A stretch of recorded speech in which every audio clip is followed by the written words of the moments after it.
ನಮಸ್ತೆ, welcome back to my channel. ನಾನು ಶ್ರೀಪ್ರಿಯಾ. ಇವತ್ತು 5ನೇ ತಾರೀಕು ಜುಲೈ 2025. 6 ತಿಂಗಳು ಮುಗ್ದೇ ಹೋಯಿತು 2025ದು. Beginning of the year. Actually YouTube vlogs ನಾನು ತುಂಬ ರೆಗ್ಯುಲರಾಗಿ ಅಪ್ಲೋಡ್ ಮಾಡ್ತಿದ್ದರಿಂದ ತುಂಬ ಒಳ್ಳೆ ಗ್ರೋತ್ ಇತ್ತು ಚಾನಲ್ಗೆ. ಅದರ ಜೊತೆಗೆ ಸಬ್ಸ್ಕ್ರೈಬರ್ ಗ್ರೋತ್ ಇತ್ತು, ವಾಚ್ ಅವರ್ ಗ್ರೋತ್ ಇತ್ತು. ಬಟ್ ಎಲ್ಲನೂ ಈಗ ಒಂದು 3-4 ತಿಂಗಳಿಂದ ಫುಲ್ ಡೌನ್ಫಾಲ್ ಆಗಿಬಿಟ್ಟಿದೆ. ಸರ್ಟನ್ ಥಿಂಗ್ಸ್ ಇನ್ ಲೈಫ್ ಒಂದೊಂದ್ಸರಿ ಚೇಂಜ್ ಆದಾಗ ಆಗುತ್ತೆ. ಅದೆಲ್ಲಾನು ಏನು ಮಾಡೋಕ್ಕಾಗಲ್ಲ. ಸರ್ಕಮ್ಸ್ಟೆನ್ಸಸ್ ಹಾಗೆ ಬರುತ್ತೆ, ಚಾಲೆಂಜಸ್ ಹಾಗೆ ಬರುತ್ತೆ. ಬೇಸಿಕ್ಲಿ ಹಸ್ಬೆಂಡ್ ತಾಯಿ, ನನ್ನ mother in law, V last Har. She passed away last March 12th ಇದೆಲ್ಲ ಆಗಿದ್ದು. ಮಾರ್ಚ್ 1 ನಮಗೆ ಆಲ್ಮೋಸ್ಟ್ ಹಾಸ್ಪಿಟ್ಲ್ ಓಡಾಟ ಇತ್ತು. She was in ICU all 12 days. So ಹಾಗಾಗಿ ನಾನು ಯಾವ ಥರದ ವಿಡಿಯೋಸು ಹಾಕಿರಲಿಲ್ಲ, ಅಪ್ಲೋಡ್ ಮಾಡಿರಲಿಲ್ಲ. ಅದರ ಜೊತೆಗೆ ನಮ್ಮಲ್ಲಿ ಏನು ಅಂತ ಹೇಳಿದ್ರೆ, ಹೋಗಿದ್ದ ದಿನದಿಂದ 15 ದಿನ ಎವ್ರಿ ಡೇ ರಿಚುವಲ್ಸ್ ಇರುತ್ತೆ. ಅದಾದಮೇಲೆ ಕೂಡ 2 months ತನಕ ಕಂಪ್ಲೀಟ್ ಆಗಿ again and again like back to back ಬರುತ್ತೆ. Like 28th day, 30th day, 45th day, 60th day ಅಂತ ಎಲ್ಲ ಹೇಳಿ ಬರುತ್ತೆ. ಹಾಗಾಗಿ ಆ ಟೈಮಲ್ಲಿ ತುಂಬ ಬ್ಯುಸಿ ಇದ್ದಿದ್ದರಿಂದ ವ್ಲಾಗ್ ಮಾಡೋಕ್ಕಾಗಲಿಲ್ಲ. ಅದಾದಮೇಲೆ ಇವತ್ತೇ ನನಗೆ I was like fully pumped and motivated to restart vlogging. 3-4 ತಿಂಗಳು ಆಯಿತು ಇದೆಲ್ಲ ಆಗಿ. ಸೊ ಹಾಗಾಗಿ ಈಗ things are getting back to normal. ಸ್ವಲ್ಪ ನಾರ್ಮಲೈಸ್ ಆಗ್ತಾ ಇದೆ. ರಿಚುವಲ್ಸ್ ಒಂದು ಪಾರ್ಟ್ ಆದರೆ ನಮಗೂ ಒಂದಿಷ್ಟು ಚೇಂಜಸ್ ನಮ್ಮ ಲೈಫಲ್ಲೂ ಬಂತು. ಅಂದರೆ ಮಾವ ನಮ್ಮ ಜೊತೆಗೆ ಇರ್ತಾ ಇದ್ದಾರೆ ಇವಾಗ. ಅವರು he is living with us. So ನಂದೊಂದು ಇಷ್ಟು ಸೈಜಿಂದ ಒಂದು ಕಬರ್ಡ್ ಇದೆ, ನೀವು ನೋಡಿರ್ತೀರಾ, ಹಾಲಲ್ಲೇ ಇಟ್ಟಿರ್ತೀನಿ ಅದನ್ನು. ಸೊ ಅದನ್ನು ಕಂಪ್ಲೀಟಾಗಿ ಖಾಲಿ ಮಾಡಿ ಅಲ್ಲಿ ಅವ್ರ ಬಟ್ಟೆಗಳೆಲ್ಲ ಇಟ್ಟು ಆರ್ಗನೈಸ್ ಮಾಡಿ. ಸೊ ಹೇಳಿದ್ನಲ್ಲ, ಒಂದಾದ್ಮೇಲೆ ಒಂದು ಅಂತ ಹೇಳಿ ಇದಾಯಿತು. ಆಮೇಲೆ ಗಿಡಗಳು ಕಂಪ್ಲೀಟಾಗಿ ಇಗ್ನೋರ್ ಆಗಿತ್ತು. ಒಂದು ಗಿಡ ಅಂತೂ ಕಂಪ್ಲೀಟ್ ಹೊಟ್ಟೆ ಹೋಯಿತು. ನನ್ನ ಬರ್ತ್ಡೇಗೆ ಅಂತ ನಾನು ಖುಷಿಯಾಗಿ ತೊಗೊಂಡು ಬಂದಿದ್ನಲ್ಲ, ಸೊ ಗಾನ್ ಅದು. ಏನು ಮಾಡೋಕ್ಕಾಗಲ್ಲ. ಸೊ ಪ್ರಯಾರಿಟಿ ವೈಸ್ ನಾನು ಬೇರೆ ವಿಷಯಗಳಲ್ಲಿ ಬ್ಯುಸಿ ಆಗಿದ್ರಿಂದ ನಾನು ನನ್ನ ಗಿಡಗಳನ್ನ ಪ್ರಯಾರಿಟೈಸ್ ಮಾಡೋಕ್ಕಾಗಲಿಲ್ಲ ಆ ಟೈಮಲ್ಲಿ. ನನ್ನ ಮನೆ ಅಂತ ನನಗೆ ಅನ್ನಿಸ್ತಾನೆ ಇರಲಿಲ್ಲ. ಯಾಕಂತ ಹೇಳಿದ್ರೆ ಹೋಗಿ ಬರೋರು ಜನ ಇದ್ರು. ಅದ್ರ ಜೊತೆಗೆ ನಾವು ಆ್ಯಕ್ಚುಲಿ ಮೈಲ್ಗೆ ಅಂತ ಅಂದರೆ ಈ ಕೋವಿಡ್ ಟೈಮಲ್ಲೂ ಅಷ್ಟೇ ಕ್ವಾರಂಟೈನ್ ಅಂದ್ರಲ್ಲ, ಅದು ನಮ್ಗೆ ಆ್ಯಕ್ಚುಲಿ ರೆಗ್ಯುಲರು. ಯಾರಾದರೂ ಮನೆಯಲ್ಲಿ ಈ ಥರ ಏನಾದ್ರು ಇದಾಯಿತು ಅಂತ ಹೇಳಿದ್ರೆ 11 days ತನಕ ನಾವು ಒಂಥರ ಮೂಲಲ್ಲಿರಬೇಕಾಗತ್ತೆ. ಸೊ ಅದೆಲ್ಲ ಇತ್ತು. ಅಮ್ಮ ಚಿಕ್ಕಮ್ಮ ಅವರೆಲ್ಲ ಬಂದಿದ್ರು ಅಡುಗೆ ಎಲ್ಲ ಮಾಡೋಕ್ಕೆ ಎಲ್ಲ. ಕಿಚನ್ ಎಲ್ಲ ಮುಟ್ಟಿರಲಿಲ್ಲ ನಾವು. ಹಾಲಲ್ಲಿ ಒಂಥರ ಸಂಸಾರ ಮಾಡ್ತಾ ಇದ್ವಿ ಎಲ್ಲ 5 ಜನನು. ನಾನು, ಹಸ್ಬೆಂಡು, ಮಾವ, ಜೊತೆಗೆ ನನ್ನ ಬ್ರದರ್ ಇನ್ ಲಾ, ಅವನ ವೈಫು. ಸೊ 5 ಜನ ಇಲ್ಲೇ ಇದ್ವಿ. ಸೊ ಹಾಗಾಗಿ ಸುಮಾರು ವಿಷಯಗಳು ಈ ಥರದ್ದೆಲ್ಲ ಇತ್ತು. ಅದಾದಮೇಲೆ ನನ್ನ ಮನೆ ಸ್ವಲ್ಪ ಸೆಟ್ರೇಟ್ ಮಾಡ್ಕೋಬೇಕಾಗಿತ್ತು. ವ್ಲಾಗಿಂಗು ಅದು 2 ಒಟ್ಟೊಟ್ಟಿಗೆ ಆಗ್ತಾ ಇರಲಿಲ್ಲ. I could prioritise only one. And ಆ ಟೈಮಲ್ಲಿ ಏನಾಯಿತು ಅಂತ ಹೇಳಿದ್ರೆ, ಈವನ್ ದೋ ಐ ನ್ಯೂ ನನ್ನ ವ್ಲಾಗಿಂಗ್ ಮಾಡಬೇಕು, ನನ್ನ ಜಾಬ್ ಇದು ಅಂತ ಹೇಳಿ ನನಗೆ ಗೊತ್ತಿದ್ರೂ ಅದೇನೋ ಅದನ್ನು ಪ್ರಯಾರಿಟೈಸ್ ಮಾಡಿಕೊಂಡೆ. ಆಸ್ ಐ ಸೆಟ್, ಸ್ವಲ್ಪ ಎಲ್ಲ ನಾರ್ಮಲೈಸ್ ಆಗಿದೆ ಈಗ already. So it's been like 3-4 months already. So ಹಾಗಾಗಿ ಎಲ್ಲ ಒಂದು ಸ್ವಲ್ಪ ಬ್ಯಾಕ್ ಟು ದ ಟ್ರ್ಯಾಕ್ ಅಂತಾರೆ ಹೇಳ್ತಾರಲ್ಲ, ಸೊ ಆ ಥರ ಬರ್ತಾ ಇದೆ. And yes, stay tune. ಇವತ್ತಿಂದ ಮತ್ತೆ ಶುರು ಮಾಡ್ತಿದ್ದೀನಿ. ಮೋಸ್ಟ್ಲಿ ಇವತ್ತು 5th 6th ಬರುತ್ತೆ ಈ ವಿಡಿಯೋ. ಹೋಪ್ಸೋ, ಯಾಕಂದರೆ ನನಗೆ ಹಾಕಬೇಕಂತ ತುಂಬ ಇದೆ. ನಾಳೆ ದೊಡ್ಡ ಏಕಾದಶಿ ನಮಗೆ. ಸೊ ಮುದ್ರಾಧಾರಣೆ ಅದೆಲ್ಲ ಇರುತ್ತೆ. ಗೊತ್ತಿಲ್ಲ ಹೋಗೋಕ್ಕಾಗತ್ತಾ ಇಲ್ವಾ ಅಂತ. ಯಾಕಂದರೆ ನನ್ನ ತಂಗಿ ಪರ್ಫಾರ್ಮೆನ್ಸ್ ಇದೆ. ಅಂದರೆ ಅವಳು ಕಥಕ್ ಡ್ಯಾನ್ಸರು. ಸೊ ಅವಳು ಅಂದರೆ ಕಲಿತಾ ಇದ್ದಾಳೆ. ನಾನು ಈಗ ಒಂದು 3-4 ವರ್ಷದಿಂದ ಕಲಿತಾ ಇರ್ಬೋದೇನೋ ಮೋಸ್ಟ್ ಪ್ರಾಬ್ಲಿ. ಅವಳದೊಂದು ಶೋ ಇದೆ, ಗ್ರೂಪು. ಸೊ ಈ ಪುರಿ ಜಗನ್ನಾಥದ್ದು ಕಂಪ್ಲೀಟ್ ಕಥೆ ಅವರು ಎನಾಕ್ಟ್ ಮಾಡ್ತಾ ಇದ್ದಾರೆ ಸ್ಟೇಜ್ ಮೇಲೆ. ಸೊ ಹಾಗಾಗಿ ನಾನು ಹಸ್ಬೆಂಡ್ ಇಬ್ರು ನಾಳೆ ಅಲ್ಲಿ ಹೋಗ್ತಾ ಇದ್ದೀವಿ. ಈ ಪರ್ಟಿಕ್ಯುಲರ್ ವ್ಲಾಗಲ್ಲಿ ನೀವು ಲಾಸ್ಟ್ ಮಂತು ಸ್ವಲ್ಪ ಅಲ್ಲಿ ಇಲ್ಲಿ ಅಂತ ವ್ಲಾಗ್ ಮಾಡಿ ಇಟ್ಕೊಂಡಿದ್ದೆ. ಸೊ ಅದನ್ನ ನೋಡ್ತೀರಾ. ಅದ್ರ ಜೊತೆಗೆ ನನ್ನ ಅಳಿಯ ಸುಚಿರ ಮೊದಲನೇ ಸರಿ ಮನೆಗೆ ಬಂದಿದ್ದ, ಅದನ್ನು ಕೂಡ ಆ್ಯಡ್ ಮಾಡ್ತೀನಿ. ಯಾಕಂತ ಹೇಳಿದ್ರೆ ಅದು ನನಗೆ ಸ್ಪೆಷಲು. ಇದೆಲ್ಲ ಆಗಕ್ಕೆ ಮುಂಚೆ ಅವನು ಆ್ಯಕ್ಚುಲಿ ಬಂದಿದ್ದು. ಅವನು ಬಂದಿದ್ದ ಆಮೇಲೆ ಅವತ್ತು ರಾತ್ರಿ ಮೋಸ್ಟ್ ಪ್ರಾಬಬ್ಲಿ ಅತ್ತೆಗೆ ಸ್ವಲ್ಪ ಇದಾಗಿ ಹಾಸ್ಪಿಟ್ಲಿಗೆ ಅಡ್ಮಿಟ್ ಮಾಡಿಸಿದ್ದು ಅವ್ರನ್ನ. ಸೊ ಆಗಿಂದು ಕೂಡ ಇದೆ. ಸೊ ಲಿಟ್ರಲಿ ನಾನು ಮಧ್ಯರಾತ್ರಿ ನಮ್ಮ ಪಾಡಿಗೆ ನಾವು ಎದ್ದು ಹೋದ್ವಿ. ಆಮೇಲೆ ಫೋನ್ ಮಾಡಿ ಅವಳಿಗೆ, ಮೈತ್ರಿಗೆ, ನೀವು ಬೆಳಗ್ಗೆ ಎದ್ದು ಮನೆಗೆ ಹೊರಡು ಅಂತ ಹೇಳಿ. I don't want to go back there, but ಆ ಸ್ಪೆಷಲ್ ಕ್ಲಿಪ್ಪಿಂಗ್ಸ್ ಒಂದಿಷ್ಟಿದೆ. ಸೊ ಅದನ್ನು ಕೂಡ ನಾನು ಆ್ಯಡ್ ಮಾಡ್ತೀನಿ ಇಲ್ಲಿ. ಅದನ್ನು ನೋಡ್ಕೊಂಡು ಬನ್ನಿ. ಸೊ ಅದಷ್ಟು ನೋಡ್ಕೊಂಡು ಬನ್ನಿ. ಅದಾದ್ಮೇಲೆ ನಾನು ನಿಮ್ಮೆಲ್ಲ ಮತ್ತೆ ಮೀಟ್ ಮಾಡ್ತೀನಿ. Stay tuned.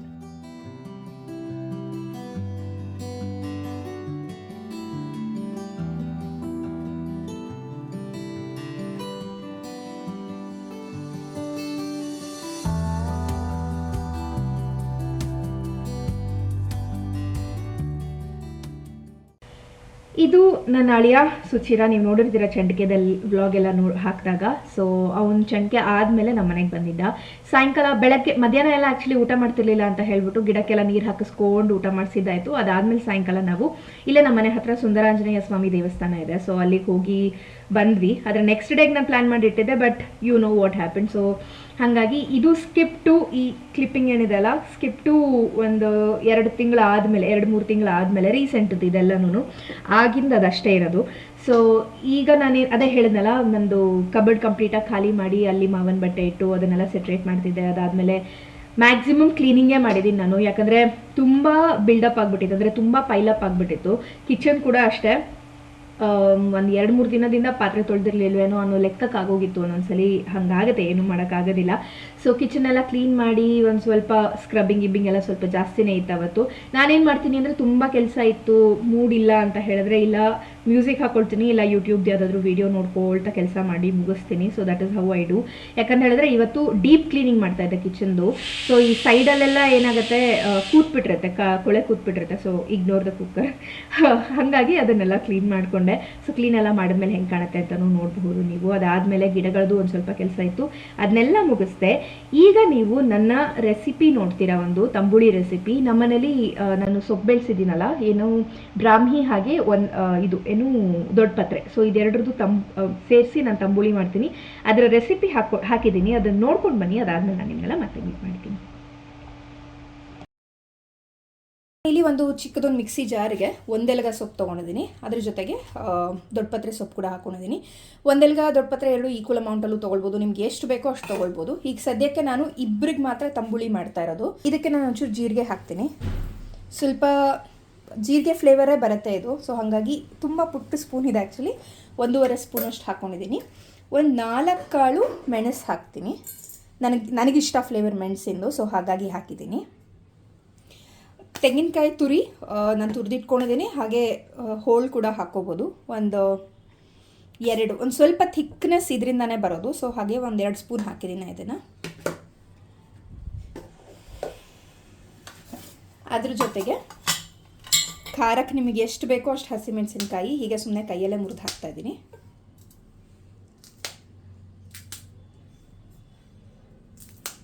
ನಾನೊಂಚೂರು ನಮ್ಮ ಮನೇಲಿ ಖಾರ ಜಾಸ್ತಿ ತಿಂತೀವಿ, ಸೊ ಹಾಗಾಗಿ ಒಂದು 5 ಹಾಕ್ಕೋತಾ ಇದ್ದೀನಿ.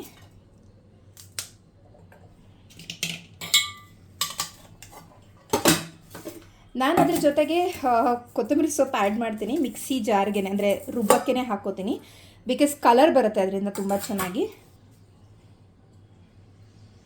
ಈಗ ನಾನು ಇದಕ್ಕೆ ಒಂದು ಸ್ವಲ್ಪ ನೀರು ಹಾಕ್ಕೊಳ್ತೀನಿ. ರುಬ್ಬಕ್ಕೆ ಎಷ್ಟು ಬೇಕೋ ಅಷ್ಟು ನೀರು ಹಾಕಿದ್ರೆ ಸಾಕು. ಈಗ ಇದನ್ನ ಫೈನ್ ಪೇಸ್ಟ್ ಮಾಡ್ಕೋಬೇಕು. ಈಗಿದು ಫೈನ್ ಪೇಸ್ಟ್ ಆಗಿದೆ ಆ್ಯಂಡ್ ಒಳ್ಳೆ ಗ್ರೀನ್ ಕಲರ್ ಬಂದಿದೆ.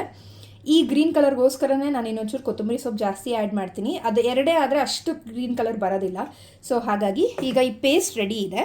ಇವಾಗ ನಾನು ಇದಕ್ಕೆ ಮೊಸರು ಆ್ಯಡ್ ಮಾಡ್ಕೊಳ್ತೀನಿ. ಇದೊಂದು ಚಿಕ್ಕದೊಂದು ಸೌಟ್ ಇದೆ, ಇದರಲ್ಲಿ ಪ್ರಾಬಬ್ಲಿ ಒಂದು 2-3 ಸ್ಪೂನಷ್ಟು. ಆ ಪಾತ್ರೆಗೆ ಇನ್ನೊಂಚೂರು ನೀರು ಹಾಕ್ಕೊಂಡು ಅದನ್ನು ಆ್ಯಡ್ ಮಾಡ್ಕೊಳ್ತಾ ಇದ್ದೀನಿ. ರುಬ್ಬಿಟ್ಕೊಂಡಿರೋದನ್ನು ಇದಕ್ಕೆ ಆ್ಯಡ್ ಮಾಡ್ತೀನಿ.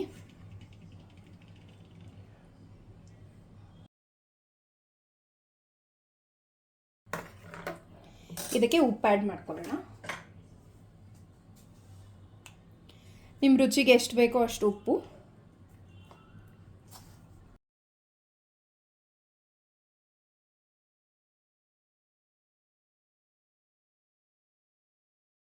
ಕ್ಲೀನಾಗಿ ಮಿಕ್ಸ್ ಆಗಿದೆ ಉಪ್ಪು ಅದು ಎಲ್ಲನೂ. ಈಗ ಇದಕ್ಕೆ ಒಂದು ಒಗ್ಗರಣೆ ಮಾಡ್ಕೊಳ್ಳೋಣ. ಇದಕ್ಕೆ ನಾನು ಸಾಸಿವೆ ಡೈರೆಕ್ಟಾಗಿ ಆ್ಯಡ್ ಮಾಡ್ತಾ ಇದ್ದೀನಿ. ಚೂರು ಹಿಂಗೆ ಹಾಕ್ತಾ ಇದ್ದೀನಿ. ಜೊತೆಗೆ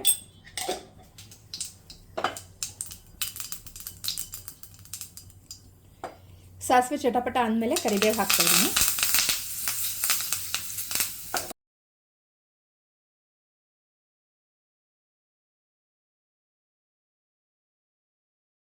ತಂಬುಳಿ ಇಸ್ ರೆಡಿ.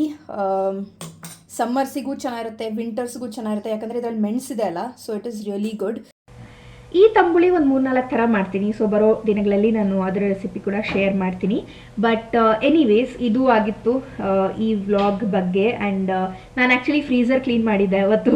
ಸೊ ಹಾಗಾಗಿ ಇದೆಲ್ಲ ಫ್ರೀಸರಲ್ಲಿರೋ ಡಬ್ಬಗಳು. ಸೊ ಅದನ್ನೆಲ್ಲ ಕ್ಲೀನ್ ಮಾಡಿಬಿಟ್ಟು ಅದಕ್ಕೆ ರೀಫಿಲ್ ಮಾಡಿ ಈ ಪ್ಲಾಸ್ಟಿಕ್ ಡಬ್ಬದಲ್ಲಿ ಇಟ್ಟಿದ್ದೆ ಕೆಲವೊಂದೆಲ್ಲ ಮಸಾಲೆಗಳು. ಸೊ ನಿಮ್ಗೆ ಗೊತ್ತಿರೋ ಹಾಗೆ ಪ್ಲಾಸ್ಟಿಕ್ ನಾನು ಯೂಶ್ವಲಿ ಯೂಸ್ ಮಾಡಲ್ಲ. ಅದು ಯಾಕೆ ಹಾಕಿಟ್ಟಿದ್ನೋ ನಾನು ರಿಯಲೈಸ್ ಆಗಿರಲಿಲ್ಲ ನನಗೆ. ಸೊ ಹಾಗಾಗಿ ಅದನ್ನು ತೆಗೆದು ಎಲ್ಲ ಜಾರ್ಗಳಿಗೆ ಶಿಫ್ಟ್ ಮಾಡಿ. ಯಾಕಂದರೆ ಏನಾಗುತ್ತೆ, ಇದು ದೊಡ್ಡ ಡಬ್ಬ ಅಲ್ವಾ. ಸೊ ಒಂದು ಮಸಾಲೆ ಬೇಕು ಆ ಡಬ್ಬದಲ್ಲಿ ಅಂದರೆ ಇಡೀ ಡಬ್ಬ ತೆಕ್ಕೋಬೇಕಾಗಿತ್ತು. ಸೊ ಹಾಗಾಗಿ ನಾನೇನು ಅಂದ್ಕೊಂಡೆ, ಅದನ್ನು ಕಂಪ್ಲೀಟ್ ಶಿಫ್ಟ್ ಮಾಡ್ಕೊಂಬಿಡೋಣ ಅಂತ ಹೇಳಿ ಅದನ್ನು ಡಿಫ್ರೆಂಟ್ ಇದಕ್ಕೆ ಕಂಟೈನರ್ಗೆ ಹಾಕ್ಬಿಟ್ಟು ತೆಗೆದಿಟ್ಟಿದ್ದೀನಿ. ಇದಿಷ್ಟಾದಮೇಲೆ ಮತ್ತೆ ಅದನ್ನೆಲ್ಲ ಕಂಟೈನರೆಲ್ಲ ಮತ್ತು ಫ್ರೀಸರಲ್ಲಿ ಇಟ್ಬಿಟ್ಟು ಅದಾದಮೇಲೆ ನಾನು ಮುಂದಿನ ಕೆಲಸ ಮಾಡಿಕೊಂಡೆ. ಸೊ ಪೆಪ್ಪರ್ ಕ್ರಷರ್ಸು ಕೂಡ ಅಷ್ಟೇ ಸುಮಾರು ಖಾಲಿಯಾಗಿತ್ತು, ಅದನ್ನು ಎಲ್ಲ ಫಿಲಪ್ ಮಾಡಿಕೊಂಡೆ. ವೈಟ್ ಪೆಪ್ಪರ್, ಬ್ಲ್ಯಾಕ್ ಪೆಪ್ಪರ್ ಎರಡೂ ಯೂಸ್ ಮಾಡ್ತೀನಿ ನಾನು. ಈ ಹಣ್ಣುಗಳ ಮೇಲೆ ವೈಟ್ ಪೆಪ್ಪರ್ ತುಂಬ ಚೆನ್ನಾಗಿರುತ್ತೆ. ಅದು ಬಿಟ್ಟರೆ ಈ ತರಕಾರಿಗಳ ಮೇಲೆ ಅಂದರೆ ಸೌತೆಕಾಯಿ, ಕ್ಯಾರೆಟು, ಟೊಮ್ಯಾಟೊ ಇದ್ರ ಮೇಲೆ ಬ್ಲ್ಯಾಕ್ ಪೆಪ್ಪರ್ ಚೆನ್ನಾಗಿರುತ್ತೆ. ಟ್ರೈ ಮಾಡಿ ನೋಡಿ, ನೀವು ಟ್ರೈ ಮಾಡಿಲ್ಲ ಅಂತ ಹೇಳಿದರೆ. ಸೊ ಎಸ್, ಇದಿಷ್ಟಾಗಿತ್ತು ಈ ವ್ಲಾಗಲ್ಲಿ ನಾನು ಹಾಕಬೇಕಾಗಿದ್ದು, ಸುಮಾರು ದಿನಗಳಿಂದ ಪೆಂಡಿಂಗ್ ಇದ್ದಿದ್ದು. So finally I am back. And ನಾನು ಸ್ಕೆಡ್ಯೂಲ್ ಮುಂಚೆ 3 ಬರ್ತಾ ಇತ್ತಲ್ಲ ನಂದು ವೀಡಿಯೋಸು, ಇವಾಗ 3 ಮೋಸ್ಟ್ಲಿ ಮಾಡೋಕ್ಕಾಗಲ್ಲ ಅನಿಸುತ್ತೆ. ಯಾಕಂದರೆ ತುಂಬ ಜಾಸ್ತಿ ಏನೂ ಕಂಟೆಂಟ್ ಇರಲ್ಲ ಇವಾಗೆಲ್ಲ.